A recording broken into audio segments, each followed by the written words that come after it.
Deus tem uma mensagem especial para os seres humanos nos tempos em que estamos vivendo. Existe no coração humano um certo medo.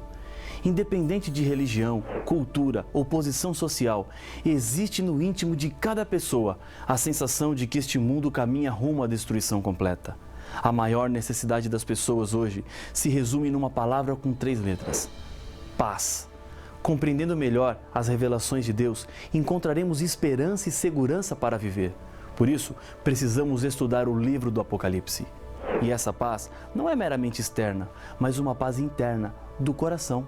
Você pode ter procurado por essa paz muito tempo, mas não encontrou. Sabe por quê? Porque ela não estava lá. A verdadeira paz só encontramos em Deus. Quando Deus criou os seres humanos, deixou uma parte em cada coração que só pode ser preenchida pelo próprio Deus. Nenhum ser humano é feliz longe de Deus. Ele pensa que é, mas nunca será completo enquanto não entregar toda a sua vida ao Criador. Os temas desta série estão ficando cada vez mais fortes. As verdades estão mais contundentes, mexendo em coisas que um dia você acreditou, mas que agora percebe que na Bíblia o caminho que Deus deixou era exatamente outro. No estudo anterior, entendemos que o sábado é o selo de Deus para o seu povo. Antes dos 4 ventos destruidores soprarem sobre este mundo, é preciso que os servos de Deus sejam selados, ou seja, identificados.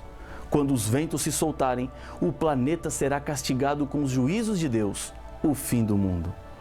Estamos em um tempo de oportunidades e importantes escolhas. E nesse estudo, mais uma decisão precisa ser tomada ou confirmada.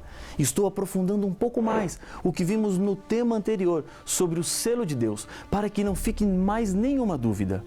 Centenas de versos da Bíblia ordenam a santificação do sábado. Não existe nenhum verso na Bíblia que diz: santifique o domingo. Se o verso não existe, como tantas pessoas fazem desse dia o dia de descanso, adoração e santificação? Uma das grandes profecias do Apocalipse trata da observância do domingo, mas não está dizendo que esse é o dia santo. Pelo contrário, reafirma a guarda do sábado. Existem 8 versos no Novo Testamento que mencionam o primeiro dia da semana. Na Bíblia, os dias não tinham nomes, exceto o sábado. Os outros eram contados como o primeiro, segundo e assim por diante. O 6º dia era também chamado de dia da preparação, pois antecedia o dia de sábado. São 8 versos que falam sobre o primeiro dia da semana. 6 deles estão nos Evangelhos, que contam a história de Jesus. Uma vez aparece em Atos e outra na carta de Paulo à igreja de Corinto. Analisando cada um dos versos que mencionam o domingo, podemos entender o que a Bíblia tem a dizer sobre ele e assim chegaremos a uma importante conclusão que eu tenho certeza que vai mudar a sua vida completamente. Ao lermos cada verso, uma pergunta será respondida. O texto diz que o domingo deve ser santificado no lugar do sábado? A resposta é sim ou não. O primeiro verso está em Mateus capítulo 28 e o verso 1. No findar do sábado, ao entrar o primeiro dia da semana, Maria Madalena e a outra Maria foram ver o sepulcro. No mesmo contexto da ressurreição, aparece em Marcos capítulo 16, versos 1 e 2, a referência ao primeiro dia da semana. Passado o sábado, Maria Madalena, Maria, mãe de Tiago e Salomé compraram aromas para irem embalsamá-lo. E muito cedo, no primeiro dia da semana, ao despontar do sol, foram ao túmulo. Contando a mesma história, Lucas apresenta o seguinte: mas no primeiro dia da semana, alta madrugada, foram elas ao túmulo, levando os aromas que haviam preparado. Lucas capítulo 24 e o verso 1. O texto diz que o domingo deve ser santificado no lugar do sábado? Não. Os 3 versos não dão nenhuma ideia de mudança. Estão apenas contando o que é que aconteceu quando o sábado acabou e o corpo de Jesus ainda não estava preparado para o sepultamento segundo o costume da época. As mulheres foram até a sepultura e fizeram isso no primeiro dia, pois o que fariam com o corpo de Jesus não era para ser feito no 7º dia, no sábado. O evangelista Lucas não foi discípulo de Jesus. ele fez apenas uma pesquisa profunda para que as pessoas conhecessem de verdade quem era Jesus. E nesse estudo que fez, ele não encontrou nada dizendo que o domingo era o dia santo. No verso 9 de Marcos capítulo 16, mais uma vez aparece a expressão primeiro dia. Havendo ele ressuscitado de manhã, cedo no primeiro dia da semana, apareceu primeiro a Maria Madalena, da qual expelira 7 demônios. Pelo fato de ter Jesus ressuscitado no primeiro dia, isso não quer dizer que o domingo passou a ser o dia santo.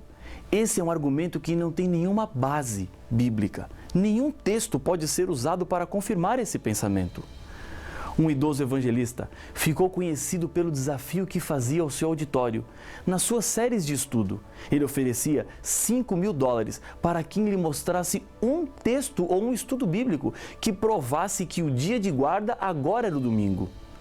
Depois de tantos anos ensinando a Bíblia, ele ainda não tinha pago $5.000 para ninguém, pois não há como provar a mudança. Em João, capítulo 20, verso 1, o evangelista confirma a mesma história da ressurreição. Acompanhe a leitura do texto. No primeiro dia da semana, Maria Madalena foi ao sepulcro, de madrugada, sendo ainda escuro, e viu que a pedra estava revolvida. O texto diz que o domingo deve ser santificado no lugar do sábado? Não. Mais uma vez, citar o domingo não faz dele um dia santo. Contar o que aconteceu naquele dia não é uma ordem do Senhor de mudança e nem um mandamento novo. João, capítulo 20, verso 19, mais um texto fala sobre o primeiro dia da semana. Ao cair da tarde daquele dia, o primeiro da semana, trancadas as portas da casa onde estavam os discípulos, com medo dos judeus, veio Jesus, pôs-se no meio deles e disse-lhes: paz seja convosco. No verso 26, a Bíblia não cita o primeiro dia, mas o evento aconteceu neste dia. Tomé ainda não tinha visto Jesus. Passados 8 dias, estavam outra vez ali reunidos os discípulos, e Tomé com eles. Estando as portas trancadas, veio Jesus, pôs-se no meio deles e disse-lhes: paz seja convosco. O objetivo pelo qual os discípulos estavam reunidos não era religioso. Eles estavam trancados com medo dos judeus. Não estavam no primeiro dia comemorando a ressurreição, pois somente creram na ressurreição quando viram Jesus. A ressurreição é comemorada através de um símbolo e não de um dia. O batismo representa renascer para uma nova vida, assim como Jesus ressuscitou para uma nova vida. Os textos dizem que o domingo deve ser santificado no lugar do sábado? Não, definitivamente não. No livro de Atos, há mais uma referência ao primeiro dia. No primeiro dia da semana, estando nós reunidos com o fim de partir o pão, Paulo, que devia seguir viagem no dia imediato, exortava-os, prolongou o discurso até a meia-noite. A razão da reunião acontecer no primeiro dia é que no dia seguinte Paulo seguiria sua viagem. E mais uma coisa importante, não é o ato de reunir-se em um dia que o torna santo. O que faz de um dia santo é o fato de Deus santificá-lo, e a Bíblia nos revela que o único dia que Deus santificou foi o dia de sábado. Paulo também fala do primeiro dia, e essa é a última referência que temos no Novo Testamento. Nada mais é dito. Mas será que agora encontraremos a base para a santidade do domingo no lugar do sábado? Acompanhe o que está escrito em 1 Coríntios, capítulo 16, e o verso 2. No primeiro dia da semana, cada um de vós ponha de parte em casa, conforme a sua prosperidade, e vá juntando, para que não se façam coletas quando eu for. O texto diz que o domingo deve ser santificado no lugar do sábado? Não. Nenhum indício de mudança ou pedido de Deus para que o dia seja mudado. Paulo não está falando de reuniões religiosas, mas de algo para ser feito em casa. O separar dessas ofertas era necessário devido a problemas que os cristãos da Judéia estavam enfrentando por causa da fome. Não existe um só versículo que ordene guardar o domingo como dia santo de repouso. Isso quer dizer que o primeiro dia da semana adquiriu essa ideia pela tradição e não pela palavra do Senhor. Existem centenas de versos em toda a Bíblia que mandam observar o sábado. O decreto mais antigo falando sobre o domingo não é cristão, mas pagão. O decreto foi assinado por Constantino no dia 7 de março de 321. A Bíblia já estava com todos os seus livros escritos, terminados e completos, há mais de 200 anos. Vou lhe fazer uma pergunta e a resposta está na Bíblia. Pode o ser humano mudar um mandamento de Deus de acordo com a sua própria vontade? A resposta é não. Há uma frase popular aqui no Brasil que diz assim: a voz do povo é a voz de Deus. Essa frase não está correta. A voz do povo é sempre a voz do povo e a voz de Deus é sempre a voz de Deus. O povo, em alguns momentos, pode falar de acordo com a voz de Deus, mas isso não é sempre. Deus não fica esperando para saber o que é que o povo pensa para que ele tenha a opinião dele. Jesus deixou bem claro que a lei de Deus não pode ser mudada por nenhum ser humano. Não penseis que vim revogar a lei ou os profetas. Não vim para revogar, vim para cumprir. Porque em verdade vos digo, até que o céu e a terra passem, nenhum i ou um tio jamais passará da lei, até que tudo se cumpra. Evangelho de Mateus, capítulo 5, versos 17 e 18. A vida de Jesus foi uma vida de obediência à lei. Cumprir significa corresponder e não no sentido de terminar. A lei não será mudada até que o céu e a terra passem, e eles ainda não passaram, e então nada mudou na lei. O que era antes da vinda de Jesus a essa terra continua sendo a mesma coisa com relação aos princípios dos 10 mandamentos. Jesus advertiu em Mateus capítulo 15, verso 3. Vós sois o sal da terra. Ora, se o sal vier a ser insípido, como lhe restaurar o sabor? Para nada mais presta, senão para, lançado fora, ser pisado pelos homens. E em Marcos, capítulo 7, verso 7, Jesus diz: e em vão me adoram, ensinando doutrinas que são preceitos de homens. Deus não aprova a lei dos homens colocada no lugar da lei de Deus. Eu sei que aquilo que estou lhe dizendo agora não é algo tão simples. Talvez você viveu sua vida toda pensando diferente. E os seus pais pensavam como você, seus avós, seus tios. O que fazer então? Você está tendo oportunidades que eles provavelmente não tiveram de conhecer mais verdades de Deus. Eu não estou lhe dizendo que você esteve errado a vida toda. Quero lhe dizer que você estava crescendo. Errado é pensar que o que conhecemos em qualquer área da vida é suficiente. A verdade de Deus não tem limites. Cada dia se aprende um pouco mais. Aprender significa crescer. E não tenha medo disso. Jesus está abrindo seus olhos e lhe fazendo ver o plano maior de Deus para a sua vida. As tradições humanas precisam ser quebradas se elas não estão de acordo com a vontade de Deus. De um lado fica o coração e do outro a razão. Mas saiba de uma coisa, a lei de Deus é a maior prova do amor de Deus. As leis servem para proteger a sua vida. Deus quer que você seja feliz e por isso Ele coloca regras para a vida e o sábado é uma delas. Algum tempo atrás, um senhor me disse que o dia do Senhor no Apocalipse era o domingo. Não existe nenhum texto que diga isso. E o verso que ele me mostrou foi o de Apocalipse 1:10. Achei-me em espírito no dia do Senhor e ouvi por detrás de mim grande voz como de trombeta. Relembrando a nossa pergunta, o texto diz que o domingo deve ser santificado no lugar do sábado? Não. Mas esse dia também não é o domingo. Os pagãos da época de João tinham em seu calendário semanal o dia do Senhor, Deus, o Sol, que era comemorado sempre no primeiro dia da semana. Os cristãos não adoravam ao Deus Sol, por isso é que João, o autor do Apocalipse, estava preso na ilha de Patmos, sofrendo perseguições. Por essa razão, o profeta João não concordaria em render homenagem ao Deus Sol e nem observaria um dia de culto pagão. Em Marcos, no capítulo 2, verso 28, está escrito: de sorte que o Filho do Homem é Senhor também do sábado. Os textos não deixam dúvidas. O dia do Senhor é o sábado.